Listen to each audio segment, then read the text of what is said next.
Hello, my name is Dr. Blake Ushijima, and I'm a George Birch Fellow and a microbiologist at the Smithsonian Marine Station at Fort Pierce, Florida. I'm also one of the lead investigators for the Coral Health and Marine Probiotics Laboratory, where we study coral diseases as well as the use of probiotic microbes to treat these infections. However, I will go into detail later on, but I'd like to start with a brief introduction to the basic concepts of our research. In our lab, we work with a lot of different microorganisms, but we mainly focus on bacteria. Unfortunately, when a lot of people hear the word bacteria, it elicits negative imagery. Many envision gross, squishy organisms growing in a laboratory, or infections and disease. Some of you may have the urge to clean yourselves or your household. However, strangely enough, some may actually even have the urge to go and hoard toilet paper. However, the truth is that most bacteria are completely harmless, and some are even beneficial to humans. For example, the bacterium Lactococcus lactis, which is commonly found in dairy products, can reside in human guts where it produces the essential nutrient vitamin K, something humans are unable to synthesize themselves. Another example is Staphylococcus ludinensis, which can colonize human extremities. This can be advantageous to us because the bacterium produces a novel antibiotic which inhibits the growth of the human pathogen Staphylococcus aureus, which causes staph infections. Both of these bacteria are examples of probiotics, one improving the fitness of the host by producing the essential nutrient, and the other protecting the host from infection by pathogens like Staph aureus. But what is a probiotic exactly? Well, according to the World Health Organization, probiotics are live microorganisms which, when administered in adequate amounts, confer a health benefit to the host. This includes bacteria providing some beneficial function to the host, like producing vitamin K, or protecting them from infections. Some of you may be thinking, are probiotics just some new trendy idea being spread through the internet? Well, the truth is, humans have been utilizing beneficial microbes for centuries. Common examples include fermented dairy products like yogurt or those aromatic European cheeses. Humans use bacteria like the previously mentioned Lactococcus lactis to make these delicious products. Remarkably, there's evidence that ancient Egyptians fermented dairy products as early as 7000 BC. What some consider the first commercialization of probiotic supplements, in 1906 a French society began marketing a fermented milk product called lactobacillin for the treatment of a variety of ailments. Turns out this product contained the bacteria Streptococcus thermophilus and Lactobacillus delbrueckii. Today you can find a variety of probiotic products in the supermarket, but they have been also tested and used in agriculture as well. These include products used to supplement the diet of young livestock like these calves, or even poultry. However, the use of probiotics is not limited to human or terrestrial systems. Aquarists have been using probiotic bacteria for years. They add live rock or substrate to aquariums to introduce beneficial bacterial communities like nitrifying bacteria to remove harmful waste, or other strains to outcompete potentially pathogenic bacteria. Now, this is all very exciting, but how do these concepts involve corals in our research? Well, marine organisms like corals are essentially sitting in a soup of microorganisms. For every milliliter of seawater, there can be an excess of 10,000 bacterial cells. Therefore, there's this constant exchange of microbes in the environment, bacteria attempting to colonize the coral, and bacteria being released from the host. Though normally corals can maintain a core group of microorganisms distinct from the surrounding environment through unknown mechanisms. Regardless, the system results in a complex and interesting microbial community. Very generally, this community consists of commensal organisms, which are just bacteria that are there, not really hurting or helping anybody. Then there's mutualistic bacteria that can benefit the host, which includes probiotics. Lastly, there can be pathogenic bacteria that live a parasitic lifestyle and, if under the right conditions, will harm the host. Luckily, if a coral has a healthy immune system and microflora, studies suggest the probiotics can help keep the pathogens under control. So there's all these microorganisms living somewhat in a natural balance. But what happens if a system becomes imbalanced, either through biotic or abiotic factors? Under normal conditions, when environmental and biological factors are in balance, you have a nice, happy coral, like these rice coral colonies Montipora capitata in Kaneohe Bay, Hawaii. However, if there's a balance and pathogenic bacteria are able to take hold, then you can end up with a disease. This is an example of a tissue loss disease called acute Montipore white syndrome, which directly destroys the coral tissue, exposing its white skeleton. This is analogous to the flesh-eating bacterial infections people get that destroy their soft tissue layers. Unfortunately, when conditions get extremely bad, it can result in outbreaks of disease like pictured here. This was an outbreak of acute Montipore white syndrome that occurred in 2012 and killed over 1,000 coral colonies in a few months. In this picture, all these white corals have been killed in less than a week. This is all very terrible and has occurred in varying degrees across the world. However, why should anybody really care if corals are dying? Well, besides being incredibly beautiful ecosystems like the specific reef pictured here, coral reefs collectively have an estimated net benefit worth of over $30 billion per year. These ecosystems are incredibly important for tourism, since no one really enjoys snorkeling over barren rubble. They are also important for coastal communities, especially since reefs help prevent erosion as well as diminish the energy of surges created by storms and hurricanes. They also benefit fisheries because they act as nurseries for various marine organisms. Though coral reefs only make up 1% of the total area of the ocean, they contain a majority of the marine biodiversity. So reefs are incredibly important and can be infected by disease. However, the largest threat to coral reefs today is climate change. There's no question of that. So, is coral disease something that we should be even worrying about? The answer is yes. There's no better example for this than the current outbreak of disease that's occurring around Florida and Caribbean reefs. This disease is called Stony coral tissue loss disease, commonly called Skittle D for short. And this disease is being described as the worst coral disease outbreak in recorded history. This is for several reasons. First, the highly infectious waterborne agent infects about 24 different coral species, some of which are listed as endangered. Picture to the right is an example of an infected Montastera cavernosa colony. Below it is the same colony about a year later. You notice that there's nothing left but rubble. Pathogenic bacteria are thought to be important for infections, however their identity is still unknown. So currently it's near impossible to detect stony coral tissue loss disease without corals showing disease signs. For some species of coral, once infected, there can be a near 100% mortality rate. Compare this to the current COVID-19 pandemic, which appears to have a mortality rate of between 2 and 4%. This coral disease can kill almost all infected colonies. However, some species are more resistant than others, while a select few are seemingly immune. Although the sheer damage that Skittle D can do to an ecosystem in a short amount of time can push these reefs beyond the point of natural recovery.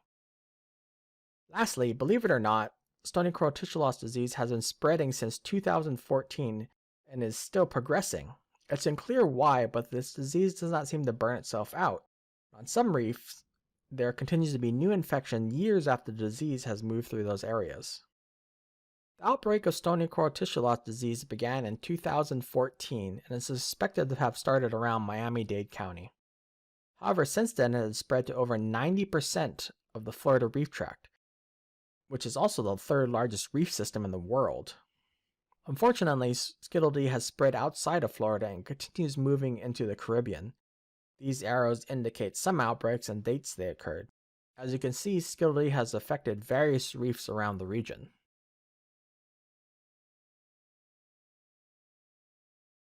When corals become infected with Skittle D, it results in tissue loss that can kill off the entire colony. However, depending on the coral species and individual colony, their infection seems to spread at varying rates. For some corals, like this Montastera cavernosa on the left, there is a chronic to subacute tissue loss pattern that can kill a colony over a period of months to years. In contrast, some corals can have an acute infection that can kill colonies within a matter of days to weeks, as pictured to the right. So what does a reef look like after it gets hit by Skittle D? Well, here's a video generously provided by the Florida Fish and Wildlife Conservation Commission, who are working with coral biologist Dr. Greta Abbey at a dive in Boot Key in the Florida Keys. Reportedly, this video was taken approximately 2 months after Skittle D hit this particular reef.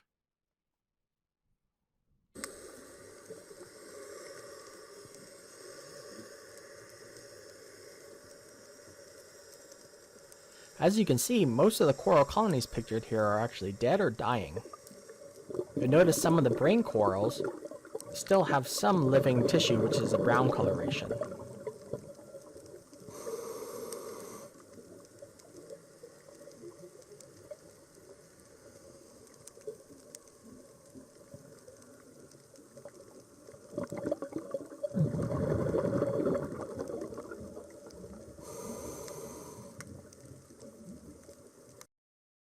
With all this devastation, the immediate question is there a treatment for Skittle D? There were a few treatments tested. For example, disease colonies were being culled in an attempt to remove infected individuals from the population to try to slow disease progression. Unfortunately, it was not effective, possibly due to the waterborne pathogen already being in the environment. Next, hypochlorite powder, which is essentially the bleach used to clean swimming pools, was mixed with a marine epoxy and applied directly to the disease lesions to kill off any pathogens.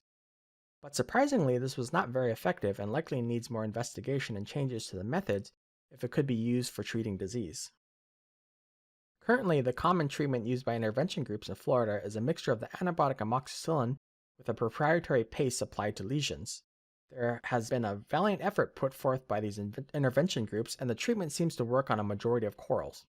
However, there is still a reliance on a single type of treatment. We also risk selecting for antibiotic-resistant pathogens, which is a major problem for human and veterinary medicine, and when Skittle D pathogens develop resistance to amoxicillin, there will be a serious lack of any backup treatments. Therefore, here at the Champ Lab, we have built up facilities to work with corals as well as various microorganisms to develop treatments to combat Skittle D. Our major focus is on probiotics that can be used against this disease, specifically organisms that can produce antibacterial compounds. The plate on the right is an example of some of our inhibitory bacteria. Each spot is a different bacterium, and the clear zone around each spot, called a zone of inhibition, is the bacterium inhibiting the growth of a potential pathogen that surrounds it. At this point, some may be wondering, why are we focusing on probiotics? Well, there are several advantages to probiotics. First, they can be more economical compared to other treatments. For example, it will cost about $7 worth of resources to grow up enough probiotics for one diver to use for a day's worth of work. Some other treatments could cost about 10 times that amount. Second, probiotics have the potential to protect healthy corals from infection. Ideally, the probiotic would colonize the coral and in turn prevent pathogens from colonizing. In contrast, you would not normally treat healthy corals with antibiotics or disinfectants, which could disrupt the coral microflora and potentially harm the coral. Regardless, this would not provide any lasting protection. Lastly, probiotics could provide a much more complex treatment. Some beneficial bacteria can protect against pathogens simply through competitive exclusion, by colonizing a host and taking up available space and nutrients needed for pathogens to effectively colonize. Alternatively, these probiotics can produce antibacterials that kill pathogens, but some of these compounds may be difficult to extract or unstable. Therefore, the only means of getting them on the coral is by colonizing them with the probiotic that produces them. To be fair, there are some potential risks to using probiotics as well. First, they can be harmful to the host, so to address this, all of our probiotics are extensively tested with healthy corals to ensure they are not harmful. Their genomes are fully sequenced and checked for any potential virulence or toxin genes. And working with the Smithsonian Chemical Ecology Lab, we are identifying all the compounds being produced to ensure there is nothing commonly used in human or veterinary medicine to prevent contributing to antibiotic resistance. And only probiotics used from Floridian reefs will be used in Florida. This is to ensure we don't introduce alien species, but also so we have more of a chance we are supporting the coral microflora instead of damaging it. Second, the probiotics may be host-specific. It's tempting to generalize corals, but in reality we're working with a variety of different species. So some probiotics may have evolved to associate with a specific coral host. Therefore, in our tests, we make an effort to determine the efficacy of the probiotics on a variety of different coral species. Lastly, the most effective probiotic may not be easy to culture. However, we need to be able to balance being able to grow and work with each probiotic and its feasibility of use. This would include growth conditions, media needed, growth speed, and ease of preparation. A highly inhibitory bacterium that requires an expensive media and 7 days to grow would not be an effective probiotic, even if it's effective in the laboratory. It's just not a feasible strain to use in the field. With all that in mind, what has the Champ Lab been up to? Our current flagship probiotic is Pseudomonas strain MCH17. We now have a few other seemingly effective probiotics, however, we're going to focus on our most tested strain for this talk. MCH17 is pictured here as yellow spots on the left, inhibiting the growth of surrounding bacteria. Interestingly, we've discovered that MCH17 can produce at least 3 different antibacterial compounds. First is the antibiotic coromycin, which is specific to certain gram-negative marine bacteria. It induces oxidative stress in bacterial cells. Think of it as treating a pathogen of hydrogen peroxide, but from the inside out. Second is the enzyme marinosin, which will specifically react with lysine to generate hydrogen peroxide, causing even more oxidative stress in targeted cells. Third is the compound tetrabromopyro. This is also thought to induce oxidative stress in surrounding cells. Interestingly, this compound can stimulate certain species of coral larvae to settle, which could make it important to the start of new coral reefs. So MCH17 is a perfect example of the type of probiotic we are looking for. The production of different antimicrobial compounds will significantly reduce the chance of pathogens evolving resistance. A lot of bacteria can look good on paper, but can MCH17 really do anything to disease corals? The short answer is yes. MCH17 has been tested as a direct treatment of Schedule D affected corals. We collected diseased corals from the field and split them in half so we can have an untreated control. The other half was then treated with MCH17. For 63% of the treated corals, we were able to completely arrest disease progression, and 31% of the corals we could slow disease progression. Interestingly, for all the corals where treatment was less effective, they may be succumbing to a specific secondary bacterial infection by a known pathogen. If the corals did not have this secondary infection, MCH17 actually has a 100% success rate. However, that's a story for another talk. Now on to what I think is the real strength of the probiotics. Can that be used to protect corals from infection? In short, MCH17 is very effective at preventing healthy corals from becoming infected. Similar to before, we collected diseased corals from the field and split them to control for differences between disease lesions. We tied healthy fragments of the Cora montastro cavernosa to disease fragments. However, some of the healthy fragments were treated once with MCH17 before moving them into tanks with diseased corals. For the untreated corals, 1/3 of them contracted disease within 21 days, which is consistent with previous transmission experiments by collaborators. However, none of the healthy fragments pre-treated with MCH17 developed disease, and even more amazingly, 50% of the disease fragments that were in contact with these probiotic-treated corals had disease progression stop or significantly slow down, thus suggesting that the beneficial effects from MCH17 may be transferable from one coral to another. And lastly, for those concerned, there were no adverse side effects of tying corals together as demonstrated by our healthy controls. So we have all these aquarium trials that demonstrate the efficacy of probiotics. It does suggest that in captivity this would be incredibly beneficial, but how would this work on a reef? Therefore, with a tremendous amount of help from the Florida Department of Environmental Protection, permits and permission were obtained from various government agencies to test some of our probiotics on diseased corals in the field. This is really exciting to us because, to our knowledge, these are the first field trials with bacterial probiotics to be tested on diseased corals. However, because of that, we've had to come up with ways to even deploy our probiotics. We have come up with a few methods, but our most straightforward one is pictured on the right. This was developed by our technician Kelly Pitts, and it's based on the spawning nets used for coral reproduction studies. Essentially, it's a clear plastic bag that is weighted on the bottom to cover the diseased colony. Next, the probiotic suspension is pumped into the bag using tubing and a syringe. After a few hours, the bag is removed and you end up with a colony treated with probiotics. We will be monitoring these treated and control corals over time, as well as tracking the microbial communities and the concentration of probiotics on the corals. Unfortunately, our operations are currently suspended due to the current COVID-19 outbreak, but once that outbreak is under control, we'll get back to fighting this outbreak. However, our bags are not the only thing we've been working on. Initially, we thought to encapsulate our probiotics into little spheres to aid in delivery, but that did not seem as effective or feasible as first thought, so that led to the development of one of our gel mixtures for deployment.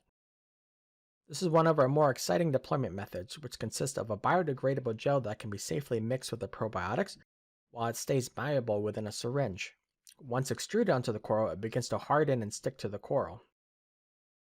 Our fieldwork will be gone over in more detail by Kelly in an upcoming online talk. In addition to the deployment technologies, we have a few different methods for transport of these probiotics. For each strain, they are also characterized by how they can be stored and what long-term and short-term methods can be used for each strain. Before we end, I'd like to note that while probiotics are a very promising treatment for Skittle D, this is not a silver bullet to absolutely end this outbreak. This is an additional tool to help in intervention efforts for this disease. No disease outbreak is curbed simply by treating sick individual. Therefore, there also must be effort put into goals like protecting healthy individuals, pathogen diagnostics, and management of disease transmission. There is still a lot to learn about Skittle D, and the only way we're going to beat it is if we work together and combine all of our collective efforts.